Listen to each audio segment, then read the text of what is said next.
He's from Kenilworth, New Jersey. He's in his first season as the head football coach at Country Day, Battery Park Country Day to some, after spending 2 years as an assistant at Jesuit High School, where the Blue Jays won their first state championship in 54 years last year.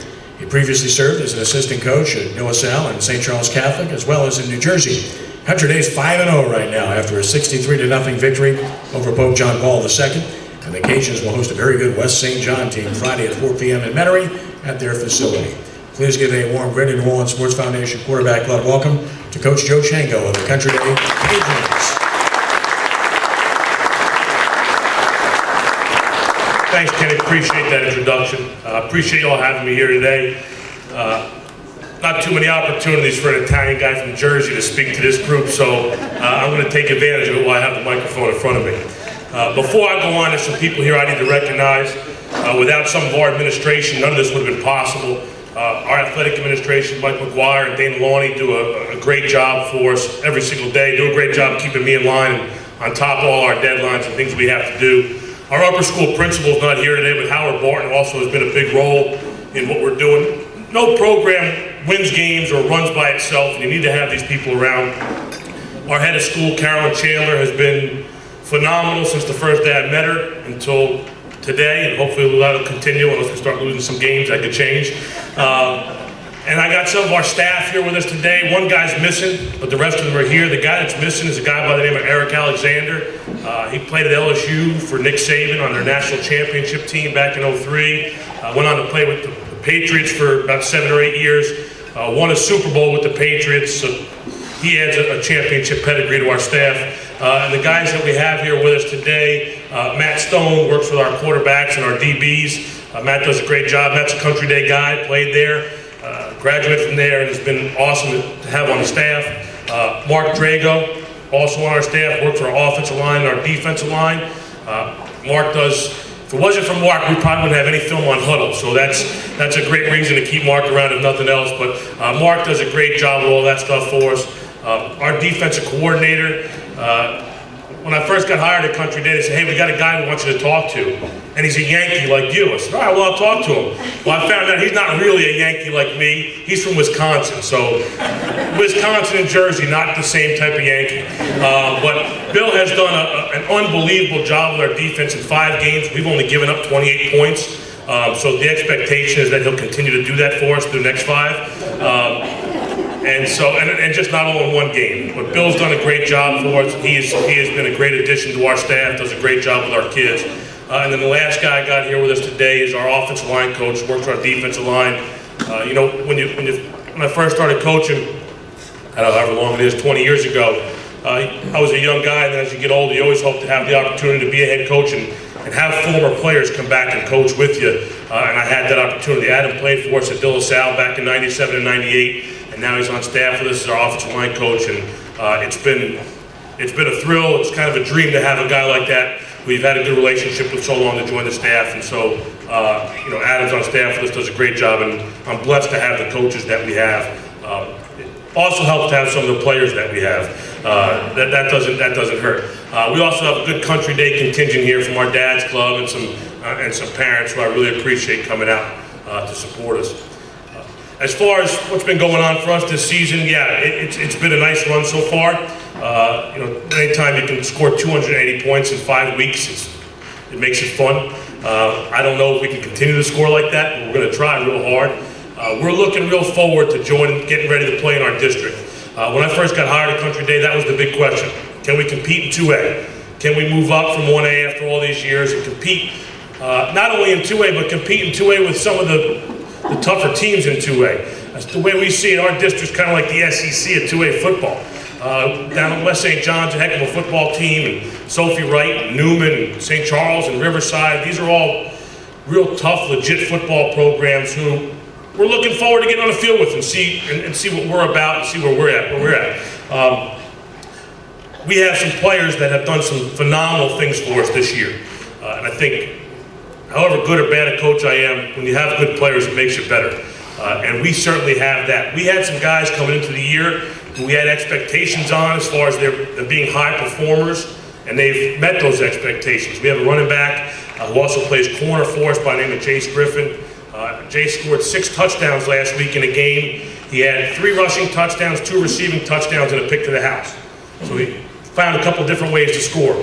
We have a receiver, number 7, Trey Harrell, who has really been just a great receiver for us and does a great job on the defensive side of the ball. He's got a couple picks to the house, a couple punt returns to the house, 7 or 8 receiving touchdowns. And so we got guys like that who we had high expectations for. And then we got a long list of guys that we didn't know what we were going to get out of them. And they are all really stepping up to play their role. And that's been one of the biggest things we've tried to get our guys to understand, is that everybody has a role. The 9th grader who's not going to see the field unless we're up 69 points in the game. And then the guy like Trey or Jason, we have high expectations for. But we have a bunch of seniors, Charlie Lividay, McCall Simon, Andre DeWin. These are guys that had played some football last year, really developed over the course of the spring and the summer, and are now critical components to the success that we are having and that we hope to continue to have. So we have a handful of juniors who are contributing. We have sophomores who contribute. Heck, we even got freshmen that contribute.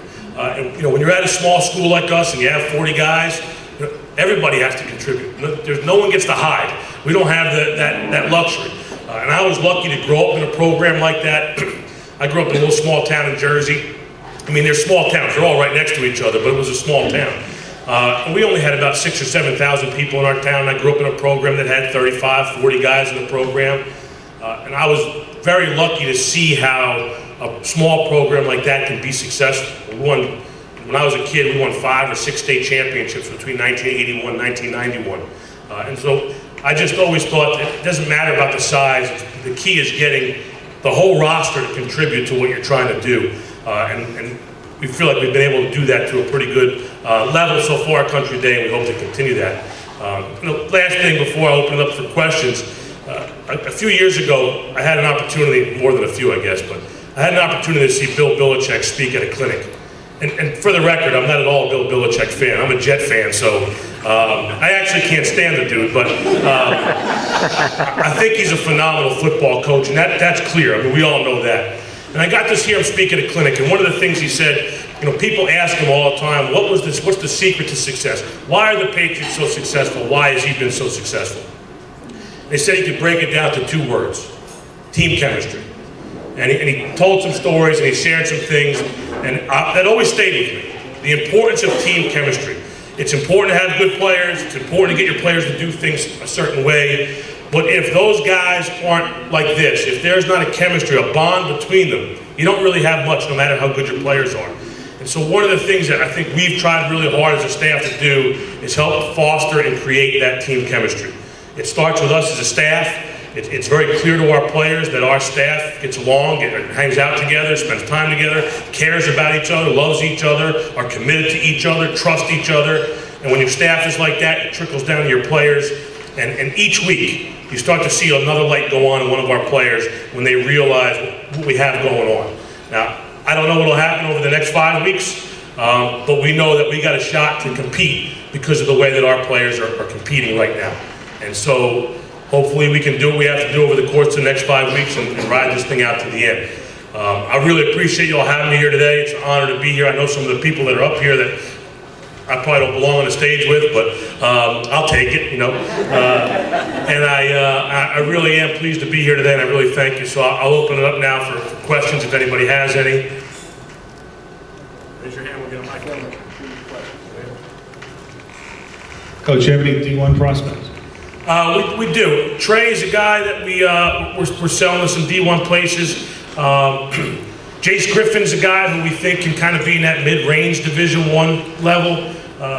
We're pushing for that. I think Trey didn't have quite the junior year that would have really blew him up to what he deserves, but I think the interest is starting to come more and more now. And then we got a couple of juniors who we think down the line could draw that interest. Chandler Wynn is one of those guys who we think can draw some D1 interest. So we're not blessed with a whole lot of D1 talent, but we got a lot of guys who play real hard, and so that's why we can have some success. Hey, Coach, that is a tough district that you're in, and you were speaking about how getting contributions from everybody on your roster. So do you have a lot of two-way players in that district? There's not too many two-way players in that district, is there? No, there's not. In fact, I know Coach Monica at St. Charles real well. I was just talking to me the other day, and I said, hey, how's Sophie Wright looking? He goes, oh man, they play a lot of guys two ways. And I said, yeah, so do I. Yeah, that makes it tough. And we've worked real hard to get our guys into some shape and be conditioned. We ran them real hard through the summer, and we keep on them pretty good right now. We try to practice at a pretty quick pace, going back and forth between offense and defense to simulate some of that stress that's on those guys in a game.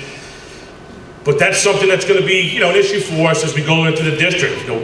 Will our depth be a problem when we have so many guys going both ways? And we don't have any choices. We got guys that they need to be on the football field for us, and they're warriors, and they're going to do it. And we just hope that it's 4 quarters we can get done. We have to get done.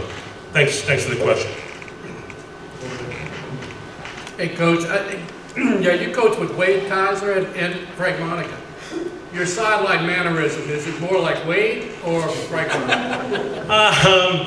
Well, I don't think anyone's can ever be like Frank. As much as I love him, I think both Wade and Frank are tremendous coaches. They do a great job.